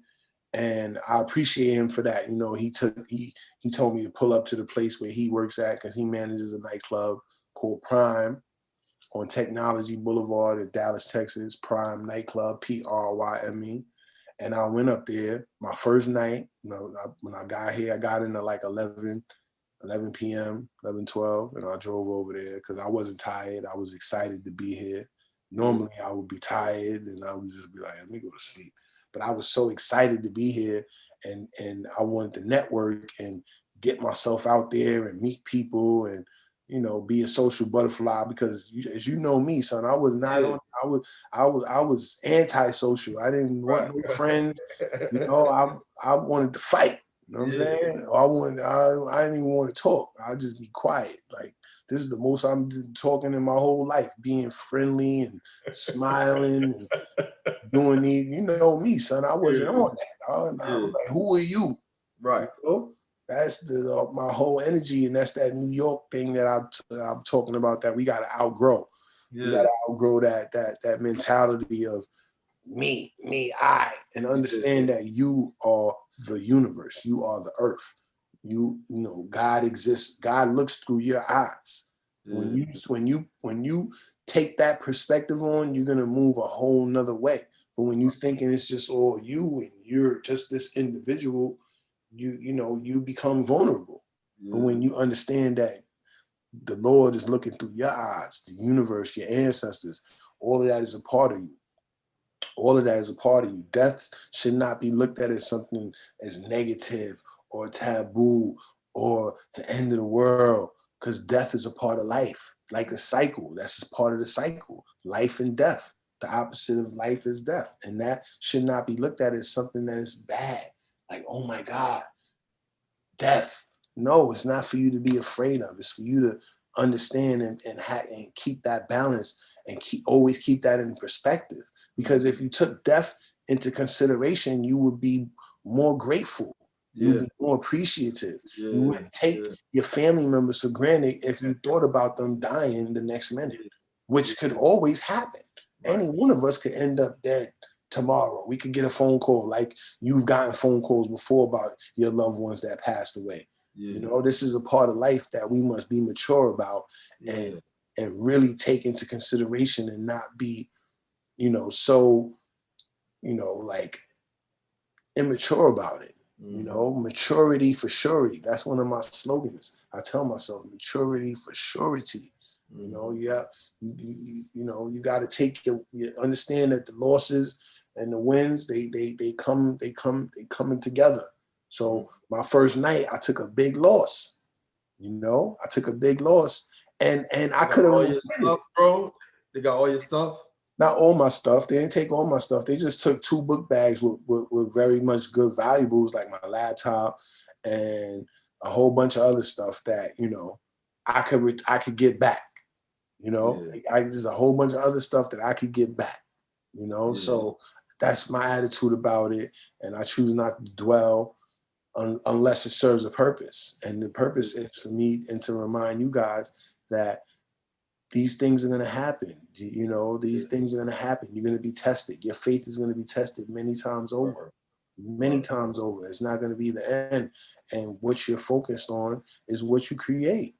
You think positive, then positive is going to have positive results. So tell me this. So even though you got through that event, did you hook up with your man? Is that spot going to turn out to be something for you? Like how I hooked up with him. I hooked up with him, and he put not that specific spot, but he put me on the other spots, some other hookah bar lounges that I'm booked for already. and you can follow me on my Instagram and my Facebook. And I'll post all of the links so that y'all can see, and I'll go send them to me live. so I can post them so they can follow you. Yeah, I'll go live and all that. And so I can tell my people out in Texas too, because I got some people out there too. That's what's up. I'm in the Dallas area. I'm in Allen, Texas right now, but I'm in the Dallas, Fort Worth, Arlington area. Mm-hmm. Yeah, and I'm just happy to be here, man. I'm brand new, fresh. Oh, yo. Yeah, and that big loss that I took is really gains. I'm looking at it as a gain. And I really had to start over. I really had to be fresh. I really had to, even on my Facebook page, I got hacked on my other page, and this is my, my backup page that I got up now, which is just my name, Daudi Hicks. My Facebook got David Daudi, and it got Vibez and all that, and I got a whole bunch of friends and a whole bunch of history. They got hacked? Yeah. So now I'm locked out. After they took the computer, or Nah. This happened like a couple of days ago. Okay. Because I fell for the okie doke. You know what I'm saying? Somebody was telling me about some COVID fund, thinking that I could get some, I could get some money, and then I found out that I had to spend money. I'm like, hold up, y'all trying to, you know what I mean? Like, nah, I'm not. They was trying to get me to put up $300, and I was supposed to be getting $50,000 back. And they the one who hacked you, huh? Yeah. So I ain't fall for the okie doke, but Facebook really did it because I kept on logging in, and they were trying to log in, so Facebook really blocked me. Yeah. You know what I'm saying? But I don't even care about that. That stuff comes and goes. It's always a new beginning. I'm pre-internet, so that internet don't I could care less. This laptop could break, my phone could, the whole earth could go flip upside down, and I'm gonna be all right. I'm gonna, I'll throw all of this stuff by the wayside. Word. And still be standing like I am now. That's exactly why you on here. Y'all heard that? It all could go, and I'm still gonna be good, yo. I'm telling you, yo. It's a whole nother breed out here. We're not slaves to this technology, slaves to social media sites. Nah, man. I was somebody before all this. People was like, yo, my name was ringing bells. You know what I'm saying? Lord, dude. And that's not because of me. That's because of who raised me. I got to give my props up too. I ain't trying to take all the glory. You one of the people that, gave me mad jewels and helped me. You was one of the friends, brothers, families, brethren that was a breath of fresh air that made me want to live and made me want to not be scared. And encouraged me and gave me, strength and gave me clothes. Y'all, you and Craig, y'all gave everything. Andre too, and Daniel.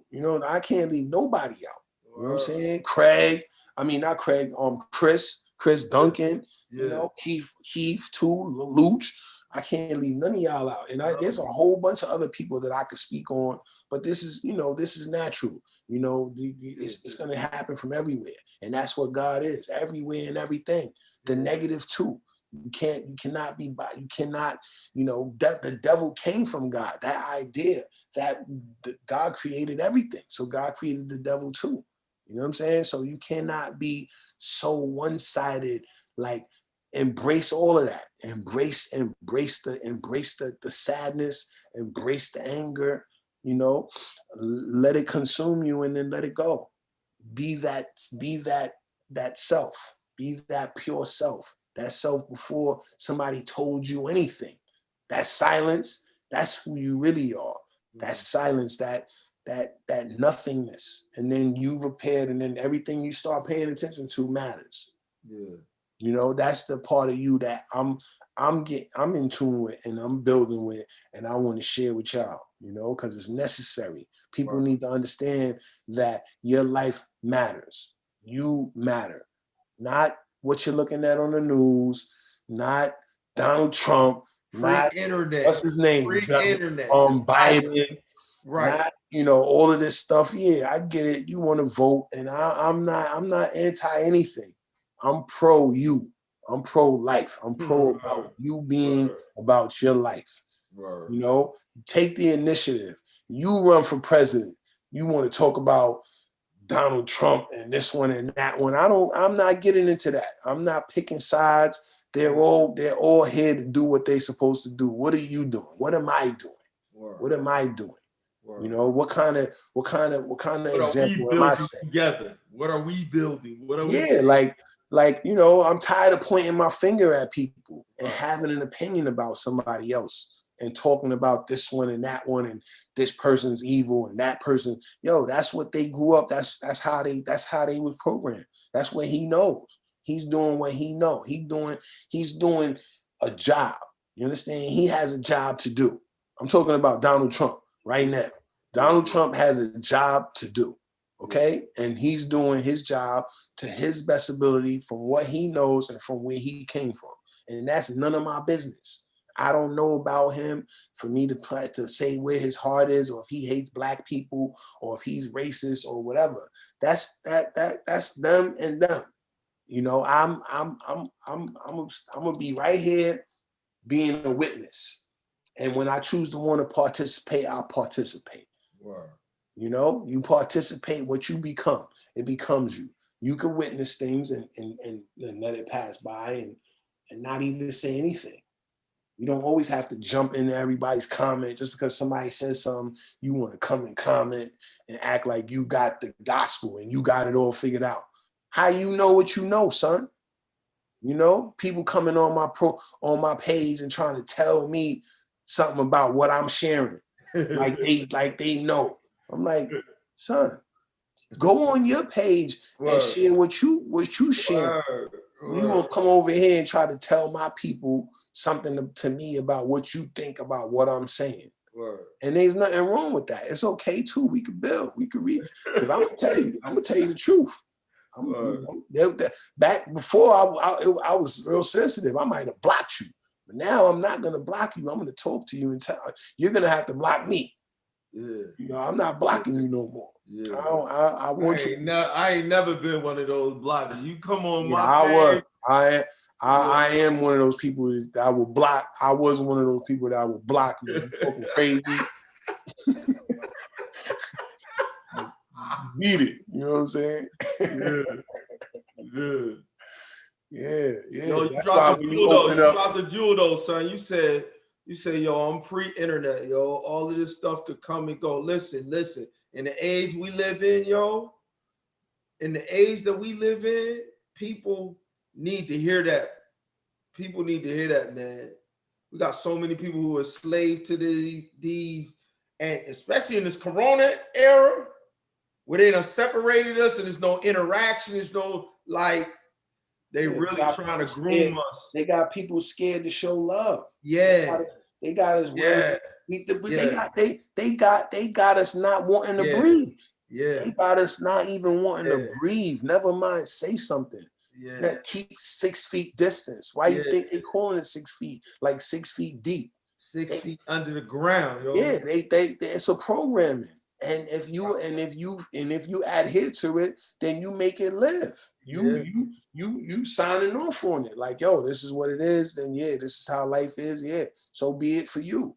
I'll stay here in oblivion and be oblivious to all of that and be a witness and say, yeah, okay, I see what's going on. I see. Just make sure. I have to make sure that I'm taking care of this temple. Word. Well, I am living in the temple of the Most High. Your body is a temple of the Most High. No doubt. It's not a church. Period. It's not something that's external. Tell them again. Yeah, your body is the temple of the Most High. Your body, your mind. King David is talking to y'all too. Y'all better understand that's King David right here, yo. Y'all better know that's his name, yo. That's his anointing, yo.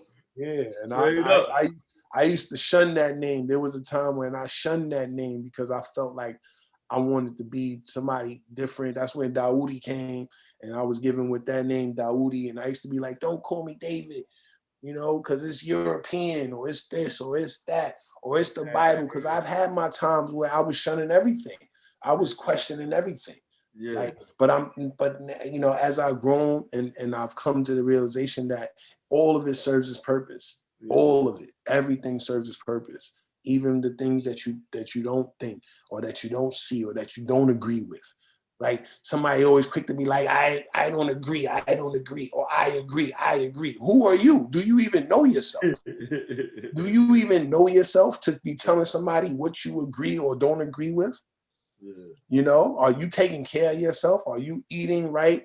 Are you listening to things that you know that you know is going to inspire you, and that's true, that's real, that's not just some made up fiction to try to mislead you and get you to be manipulated and used because you don't have a mind of your own? That 3/5 a human being, that you know, that programming, you just using your two legs in your right hand. You're not using your head.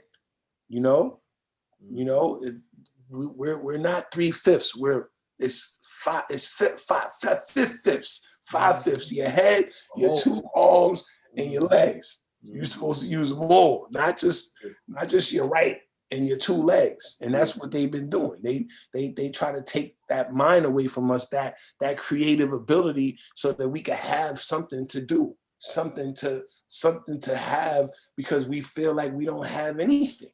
We feel like we need something to make us whole, and that's okay too. That's all, and everything ain't for everybody. You know, we're all still children. We're all still those same babies, and we're all, you know, growing and receiving. And we could take in, or we could let it go. We could take it in, and we could let it. You could go and get a coronavirus test, and they could tell you, oh, you have the coronavirus. But what are you going to tell yourself? I have the coronavirus because this person told me that I have coronavirus? Or are you going to tell yourself that you have the Most High? You have the power and the ability of the Most High, and you can control that, and you can heal yourself, and you can eat right, and you have to exercise. You got to get rid of those demons. That's all the coronavirus is. It's really a virus. And what do you do when you have a virus in your computer or your phone? You don't just throw it away. You get rid of it. You deactivate it. Yeah. You don't allow it to grow. You don't allow it to consume you. You know, it has a certain parts of you have to die. The way that you've been thinking, if it's not making you grow, then you need the coronavirus to heal yourself. Some people need that to in order to wake up and realize, and wake up and smell the coffee or whatever, you know, that phrase, you know, wake up and smell the roses. Understand that, you know, you have a say. You have a mouth too. You have a mind. It's like you said, bro, just like you said, I hope y'all heard him. He said, what happens if you get a virus in your computer? You deactivate it. You don't throw the whole computer out. You deactivate.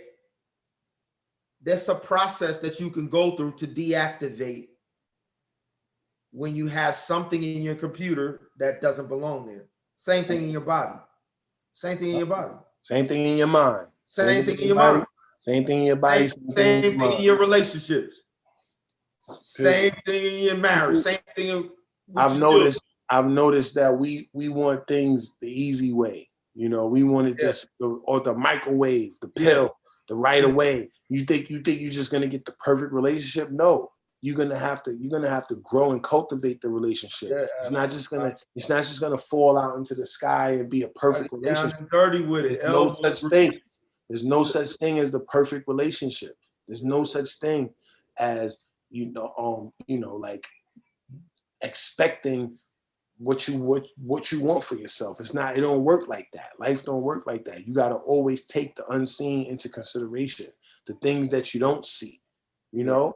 Like me looking at you right now, I'm looking at you, I see you, but behind you, you're unseen, I don't see, but it's still there. Like your parents and their parents, and where you came from, and your upbringing, all of that is a part of you. But I don't see that. That don't mean it's not there. Right, absolutely. And it's what shapes us. Yeah. Yo. But I'm gonna start my own podcast too, and You I'm gonna need start doing my thing, you know. And this is a motivation for me. And you know, I'm gonna have topics, and I'm gonna be building periodically, whether it's weekly or monthly, and you know, and just a platform for people to come to for a breath of fresh air, you know, so that you could breathe, so you can breathe again. You drop some jewels on here though. I'm gonna cut it up too. I'm gonna cut it up, and I'm gonna highlight. I'm gonna make a highlight joint. But stop being so scary. You know what I'm saying? Worrying about what somebody else telling you about something that ain't, you know, that ain't right and exact. These people don't even know what they talking about when they telling you about this virus. They don't have it all figured out. Dr. Fauci, he don't got everything figured out. He not the Lord. Nah. He not the Lord. Biden ain't the Lord. Whoever else y'all rooting for, or y'all think says what you know, what's the gospel or what's the truth? What's your truth? What do you know? That's where I'm at. That's where I'm. That's what I know. I know the brethren. I don't know Biden. I know brethren. That's what I know. That's what I got my faith in. That's what I'm voting for. Yeah, exactly. Yeah. Exactly. When you run, or when somebody I know is running, that's who I'm voting for. Brethren ain't never let me down, yo. I'm not just gonna be following what popular opinion or what everybody want. I don't care. I don't care if you don't agree with me. I'm not asking you to agree with me. I don't care if you think I should vote for Biden or Donald Trump. I'm not anti any of them or pro any of them. They that, you know, that's too complicated for me to get involved and be picking sides. Nah, let them outdo themselves like they've been doing. This ain't nothing new. The Republican and the Democrats, this ain't nothing new. They've been doing this, and it's gonna happen regardless if you here or not, because that's their culture. You know, cultivate your culture, love your culture, create your culture. If you don't have one, figure it out. You know, go through the ups and downs. You know, you're not alone. You're not alone. Even though you may feel like you're alone, you're not alone, because your people's brought you here, and you didn't bring yourself here, so you must humble yourself to the all too, which is God and the Most High. And, you know, that's a whole nother story. You know what I mean? Because these words and these sounds that we didn't create, you know, was brought here for us as a tool. You know, it's not to be so fanatic about these tools. You know, being so like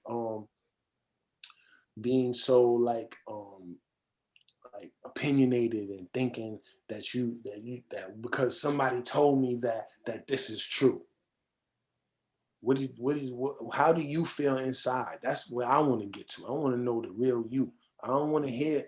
I'm tired of hearing about what you read in the Bible, and I'm talking to everybody, my family, whoever's in here listening. I want to know about the real you. I want you to tell me about you and how you feeling and what you know, not what you read, not what somebody else told you. Because I heard it already. I heard it before. We're just regurgitating a bunch of information, and there's nothing wrong with that too. You know, ain't nothing wrong with sharing what you think and what you believe. You're not wrong.